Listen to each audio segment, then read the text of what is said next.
9 giờ sáng, ngày 14 tháng 11 năm 2025, mặt biển Thượng Hải khẽ rung lên khi một chiến hạm khổng lồ dài hơn 250 m và nặng trên 40.000 tấn từ từ rời cầu cảng Hỗ Đông Trung Hoa. Đó là Type 076 Tứ Xuyên, tàu đổ bộ tấn công thế hệ mới của Trung Quốc, lần đầu tiên xuất hiện sau nhiều năm được giữ kín tuyệt đối. Bên trong con tàu này là hệ thống động lực công suất 78 MW, tương đương 105.000 mã lực, cùng lớp phòng thủ dày đặc gồm 3 pháo Type 1130 và tên lửa HHQ-10, biến nó thành pháo đài thép di động giữa đại dương. Ngay khi nó rời bến, giới quân sự quốc tế đặt ra một câu hỏi đầy căng thẳng. Liệu Type 076 có đủ sức thách thức các siêu hạm lớp America của Hoa Kỳ? Và nếu bạn muốn theo dõi trọn vẹn sức mạnh thực sự của chiến hạm này, đừng quên đăng ký kênh Hồ sơ Quân giới ngay bây giờ để không bỏ lỡ những phân tích tiếp theo. Sáng ngày 14 tháng 11 năm 2025, khi những lớp sương mỏng còn bao phủ mặt biển Thượng Hải, Type 076 Tứ Xuyên bắt đầu dịch chuyển. Đó không phải là sự di chuyển bình thường của một con tàu, thay vào đó, nó giống như khoảnh khắc một cỗ máy khổng lồ vừa được đánh thức sau thời gian dài chuẩn bị trong im lặng.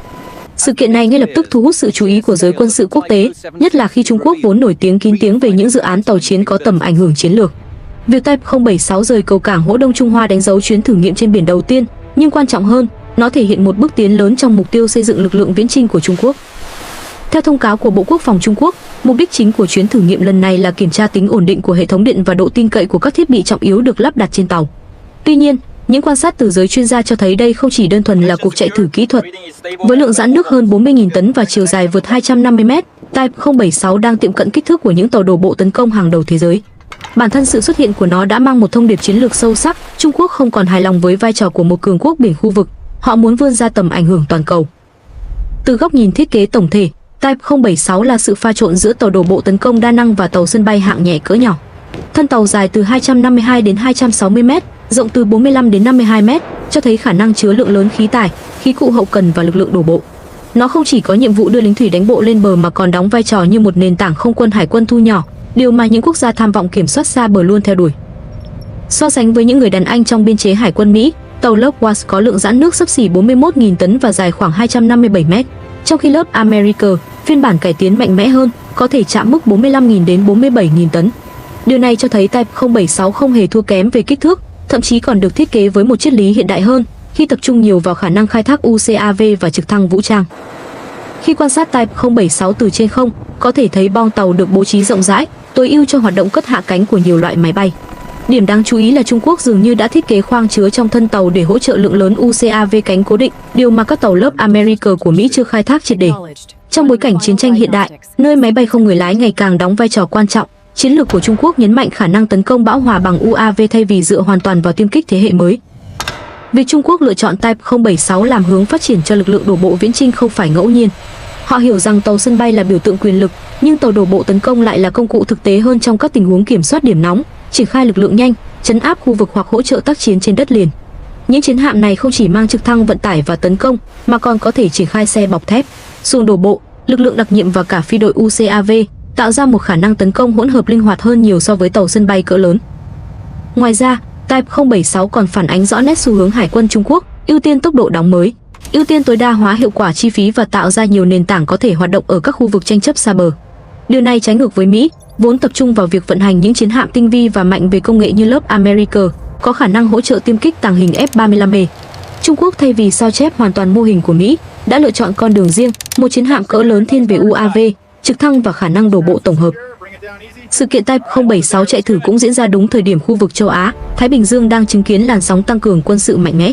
Từ Biển Đông đến eo biển Đài Loan, các điểm nóng ngày càng phức tạp, buộc mọi cường quốc phải gia tăng khả năng triển khai xa bờ. Trong bối cảnh đó, một chiến hạm dài hơn 250 m, có thể mang hàng chục trực thăng và UAV, không thể được xem là sự kiện ngẫu nhiên. Đây là bước đi thể hiện rõ tham vọng của Trung Quốc muốn cạnh tranh trực tiếp với năng lực triển khai lực lượng của Mỹ trong các tình huống khẩn cấp hoặc đối đầu quân sự cường độ cao. Nhìn rộng hơn, Type 076 còn là lời khẳng định rằng Trung Quốc đã đi qua giai đoạn thử nghiệm công nghệ và đang bước vào thời kỳ chuẩn hóa lực lượng hải quân tấn công hiện đại. Nó không chỉ là biểu tượng sức mạnh công nghiệp quân sự, mà còn là dấu hiệu cho việc Trung Quốc đã đủ tự tin để xây dựng những chiến hạm lớn và phức tạp ngang hàng với các quốc gia có truyền thống hải quân lâu đời. Mỗi chuyến thử nghiệm như thế này đều mang ý nghĩa chiến lược, vì nó cho phép Trung Quốc đánh giá khả năng nâng cấp thiết kế, cải tiến công nghệ và chuẩn bị sẵn sàng cho việc sản xuất hàng loạt. Có thể nói, Type 076 Tứ Xuyên là mắt xích quan trọng trong chiến lược vươn xa của Hải quân Trung Quốc. Sự xuất hiện của nó trong buổi thử nghiệm sáng 14 tháng 11 không chỉ đơn thuần là một cột mốc kỹ thuật, Đây là tuyên bố thẳng thắn rằng Trung Quốc đang sẵn sàng bước vào sân chơi của những cường quốc hải quân hàng đầu thế giới. Và nếu quá trình thử nghiệm diễn ra suôn sẻ, Type 076 có thể trở thành biểu tượng mới cho khả năng triển khai lực lượng tầm xa của Trung Quốc trong thập kỷ tới. Nếu phần thân và bong của Type 076 thể hiện tham vọng mở rộng sức mạnh của Trung Quốc, thì hệ thống động lực và hỏa lực phòng thủ của nó chính là yếu tố cho thấy mức độ tự tin về khả năng tác chiến xa bờ. Một chiến hạm dài hơn 250 mét không thể chỉ dựa vào kích thước để chứng tỏ vị thế.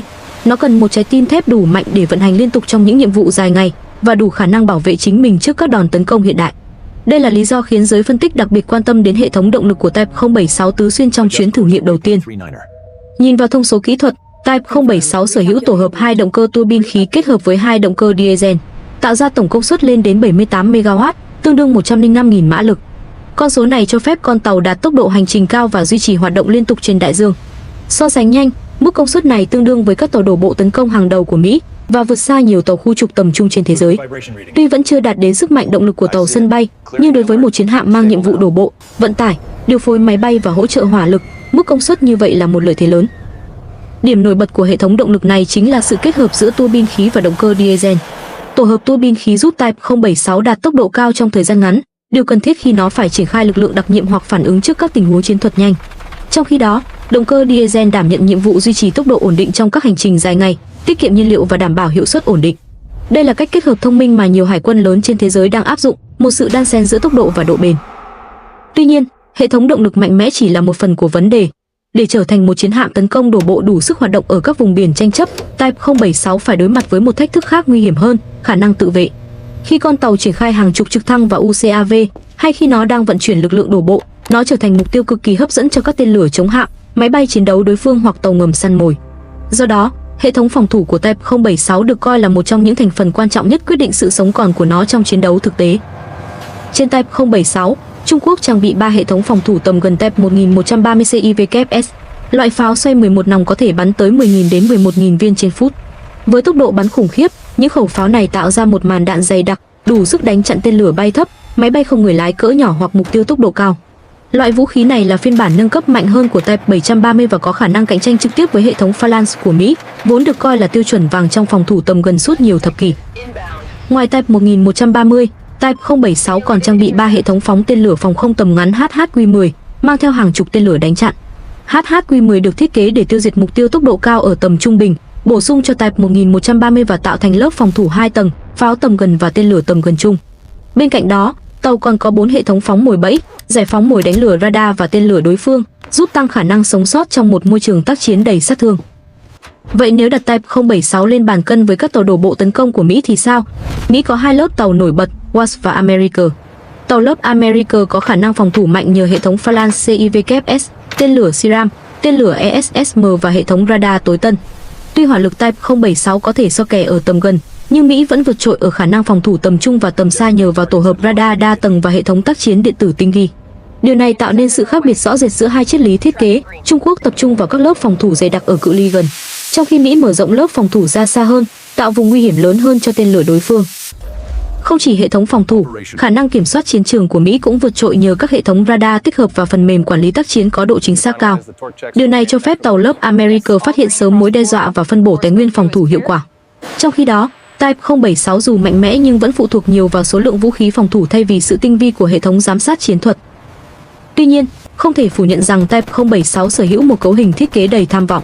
Trung Quốc hiểu rằng việc xây dựng một hệ thống radar mạnh tương đương Mỹ cần thời gian, nhưng họ chọn bù lại bằng cách tăng mật độ hỏa lực phòng thủ. Một trận đánh bằng tốc độ phản ứng và sức mạnh vật lý, đó là cách Trung Quốc đang triển khai chiến lược bảo vệ tàu của họ. Ngoài vấn đề phòng thủ, Type 076 còn phải chứng minh khả năng duy trì hoạt động khi các hệ thống điện tử hoặc động lực bị tấn công. Đây là nơi cuộc thử nghiệm ngày 14 tháng 11 năm 2025 trở nên quan trọng. Con tàu cần chứng minh rằng hệ thống điện công suất lớn của nó không chỉ mạnh mà còn ổn định, đủ để vận hành nhiều hệ thống vũ khí, radar, cùng lúc mà không xảy ra mất tải hoặc lỗi nguồn. Nhìn rộng ra, Type 076 đang nằm trong thế tiến thoái lưỡng nan, mạnh và đe dọa trong phạm vi gần, nhưng vẫn chưa đạt đến tầm kiểm soát chiến trường xa như đối thủ Mỹ. Tuy vậy, Trung Quốc không giấu tham vọng xây dựng một chiến hạm phù hợp với chiến lược riêng, tấn công bão hỏa bằng UAV, hộ tống lực lượng đổ bộ, kiểm soát khu vực bằng số lượng vũ khí và không lực triển khai từ tàu. Đây là xu hướng đang định hình lại cán cân sức mạnh ở châu Á, Thái Bình Dương. Tổng hợp lại, phần động lực và hệ thống phòng thủ của Type 076 không chỉ phản ánh trình độ công nghệ của Trung Quốc, mà còn cho thấy cách họ định hình chiến lược hải quân của mình, ưu tiên mật độ hỏa lực, tốc độ độ triển khai và khả năng sống sót trong một môi trường xung đột cường độ cao. Nếu động lực và hỏa lực phòng thủ là xương sống của Type 076, thì khả năng mang máy bay chính là linh hồn biến nó thành một chiến hạm thực thụ thuộc thế hệ đổ bộ tấn công mới. Và chính ở khía cạnh này, cuộc so kè giữa Trung Quốc và Mỹ trở nên rõ nét nhất, thể hiện bằng hai triết lý tác chiến hoàn toàn khác nhau. Điểm đặc biệt của Type 076 nằm ở cách Trung Quốc thiết kế toàn bộ cấu trúc thân tàu. Không chỉ tối ưu cho trực thăng như các tàu đổ bộ truyền thống, Type 076 còn được tạo hình để phục vụ máy bay không người lái chiến đấu UCAV với số lượng lớn. Trong chiến tranh hiện đại, UCAV không chỉ là phương tiện trinh sát mà còn là công cụ tấn công chính xác, giá rẻ, có thể hoạt động theo bầy đàn. Đây là xu hướng mà Trung Quốc đã đầu tư mạnh trong nhiều năm qua, từ các mẫu UAV tầm xa như Wing Long đến UCAV cỡ lớn có khả năng mang bom dẫn đường. Cấu trúc bom Type 076 được thiết kế phẳng, rộng, với nhiều điểm cất hạ cánh cho trực thăng hải quân như Z8 và Z20, cũng như các UCAV cánh cố định. Không chỉ phần bom, mà khoang chứa trong thân tàu cũng được mở rộng đáng kể để mang theo nhiều phương tiện bay không người lái hơn. Điều này cho phép Type 076 triển khai các đòn tấn công bão hỏa, tung ra một lúc hàng chục UCAV để trấn áp hệ thống phòng không đối phương, mở đường cho lực lượng đổ bộ hoặc chiến dịch tấn công quy mô lớn. Trong khi đó, Mỹ lại lựa chọn hướng tiếp cận hoàn toàn khác. Tàu lớp America, đối thủ trực tiếp của Type 076, được thiết kế để mang số lượng lớn tiêm kích tàng hình F-35B. Với khả năng cất hạ cánh đường băng ngắn, F-35B gần như biến tàu America thành một tàu sân bay hạng nhẹ, có thể tung ra các cuộc tấn công tầm xa, xâm nhập sâu và tránh né radar đối phương. Sự xuất hiện của F-35B trên tàu lớp America giúp Mỹ duy trì ưu thế không quân tuyệt đối ở bất kỳ khu vực nào mà họ xuất hiện. Nếu so sánh trực tiếp hai triết lý này, chúng ta thấy rõ một khoảng cách lớn trong định hướng phát triển. Trung Quốc ưu tiên số lượng và chiến thuật bão hỏa, trong khi Mỹ theo đuổi chất lượng với những chiến đấu cơ tối tân có giá hàng trăm triệu USD mỗi chiếc. Một chiếc F-35B có thể thực hiện nhiệm vụ mà 10 UCAV không làm được, nhưng 50 UCAV giá rẻ lại có thể khiến hệ thống phòng thủ của đối phương bị quá tải, và đó là điều Trung Quốc hướng tới. Ở góc độ chiến lược, Type 076 có thể mang theo hỗn hợp trực thăng vận tải Z8 để chở lính thủy đánh bộ, trực thăng vũ trang Z10 để yểm trợ hỏa lực, cùng các UCAV tầm trung và tầm xa để mở đường. Khi triển khai một chiến dịch đổ bộ, UCAV có thể bay trước, đánh phá công sự, radar hoặc bãi phóng tên lửa phòng thủ bờ biển của đối phương. Tiếp đó, trực thăng đổ bộ sẽ đưa lực lượng lên bờ và duy trì một hành lang tấn công an toàn. Đây là cách Trung Quốc xây dựng chuỗi tấn công liền mạch, kết hợp giữa tác chiến điện tử, UAV và lực lượng đặc nhiệm. Trong khi đó, tàu lớp America của Mỹ có thể triển khai liên tục các phi vụ F-35B, tấn công tầm xa từ khoảng cách hàng trăm km. Ưu thế của F-35B nằm ở khả năng tàng hình và khả năng chia sẻ dữ liệu cực mạnh, giúp tàu America kiểm soát toàn bộ không phận khu vực mà không phải mạo hiểm đến gần bờ. Đây là điều Type 076 vẫn chưa thể bắt kịp, bởi Trung Quốc chưa sở hữu tiêm kích cất cánh thẳng đứng như F-35B và khả năng thiết kế loại máy bay tương tự còn gặp nhiều thách thức. Tuy nhiên, ở một góc nhìn khác, Trung Quốc lại sở hữu lợi thế mà Mỹ không có, khả năng sản xuất số lượng lớn UCAV và trực thăng với chi phí thấp. Điều này cho phép họ triển khai nhiều chiến hạm như Type 076 trong thời gian ngắn, kết hợp với các cụm tàu hộ tống, tạo ra đội hình tác chiến đa lớp. Mỹ có ưu thế công nghệ, nhưng số lượng tàu lớp America lại rất hạn chế, khiến khả năng triển khai toàn cầu bị dàn trải và không thể có mặt thường xuyên ở tất cả các điểm nóng. Sự khác biệt này phản ánh một thực tế quan trọng. Type 076 không phải bản sao của America. Nó là công cụ phục vụ chiến lược của chính Trung Quốc, tác chiến theo bầy, tấn công áp đảo, giành quyền kiểm soát khu vực gần bờ đối phương bằng tốc độ và số lượng, thay vì phụ thuộc vào ưu thế không quân tàng hình như Mỹ. Một điểm đặc biệt khác là Type 076 có thể trở thành trung tâm điều phối cho các UAV trên biển, biến nó thành đài chỉ huy bay di động. Trong bối cảnh chiến tranh hiện đại, dữ liệu thời gian thực là yếu tố sống còn. Nếu kết hợp Type 076 với các tàu khu trục Type 055, Type 052D và hệ thống vệ tinh do thám của Trung Quốc, nó có thể đưa ra quyết định tấn công trong thời gian chỉ vài giây, điều mà một tàu đổ bộ truyền thống không thể làm được. Ngoài ra, một lợi thế khác của Type 076 là khả năng triển khai trong các vùng biển nhỏ hoặc có không gian hạn chế. Với số lượng UCAV và trực thăng lớn, nó không cần đường băng dài, không cần không phận rộng lớn. Điều này cho phép Type 076 hoạt động hiệu quả ở các khu vực như Biển Đông, eo biển Đài Loan hoặc thậm chí là Ấn Độ Dương, nơi Trung Quốc muốn mở rộng ảnh hưởng. Tất nhiên, không thể phủ nhận rằng tàu lớp America vẫn là chuẩn mực về sức mạnh hàng không hải quân hiện nay. F-35B mang lại khả năng tấn công mà Type 076 khó có thể đối phó trực tiếp, đặc biệt trong các tình huống đối đầu giữa các cường quốc. Tuy nhiên, Trung Quốc dường như không có ý định chạy theo Mỹ để sao chép mô hình này. Thay vào đó, họ xây dựng một chiến lược mới, phù hợp với năng lực sản xuất và triết lý chiến tranh của riêng mình. Type 076 có thể không đánh bại được lớp America trong cuộc đối đầu trực tiếp, nhưng nó lại là mối đe dọa nghiêm trọng trong các cuộc xung đột khu vực, nơi số lượng, sự bão hòa và tốc độ triển khai đóng vai trò lớn hơn khả năng tấn công tàng hình. Và chính điều này khiến Type 076 trở thành chiến hạm đáng chú ý nhất của Trung Quốc trong thập kỷ 2020 đến 2030. Type 076 tứ xuyên xuất hiện vào 9 giờ sáng, ngày 14 tháng 11 năm 2025 không chỉ đơn thuần là một cột mốc kỹ thuật. Nó đánh dấu sự trưởng thành của Hải quân Trung Quốc trong hành trình xây dựng lực lượng viễn chinh hiện đại, đồng thời gửi đi một thông điệp chiến lược mạnh mẽ. Trung Quốc đang bước vào vùng cạnh tranh trực tiếp với những cường quốc hải quân hàng đầu thế giới. Với chiều dài hơn 250 m, lượng dã nước trên 40.000 tấn, hệ thống động lực 78 MW và cấu trúc tối ưu để mang hỗn hợp trực thăng, UCAV, khí tải đổ bộ. Type 076 không chỉ là một tàu đổ bộ tấn công, nó là nền tảng cho chiến lược sức mạnh quân sự mới của Trung Quốc.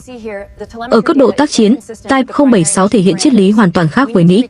Trong khi tàu lớp America dựa vào ưu thế không quân tàng hình F-35B để kiểm soát bầu trời và tấn công tầm xa, Type 076 lại hướng đến mô hình bầy đàn, sử dụng số lượng lớn UCAV và trực thăng vũ trang để tạo ra các đòn tấn công bão hỏa, đánh vào điểm yếu của đối phương và làm quá tải hệ thống phòng không. Đây là hai cách tiếp cận khác nhau, một bên tập trung vào chất lượng tuyệt đối, một bên nhấn mạnh số lượng và cường độ tấn công. Và chính sự khác biệt này đã tạo ra cuộc chạy đua chiến lược mới trên biển.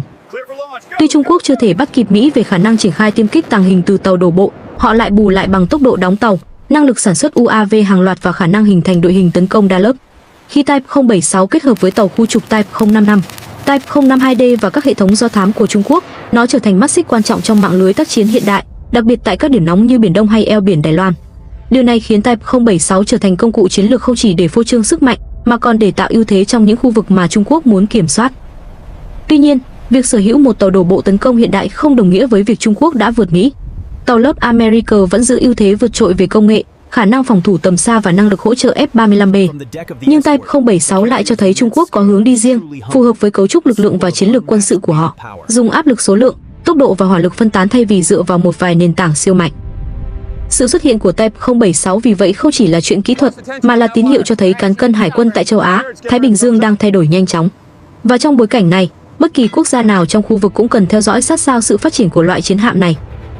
Nếu bạn muốn tiếp tục cập nhật những phân tích chuyên sâu như thế này, đừng quên đăng ký kênh Hồ sơ Quân giới để không bỏ lỡ bất kỳ câu chuyện quân sự nào đang định hình tương lai khu vực.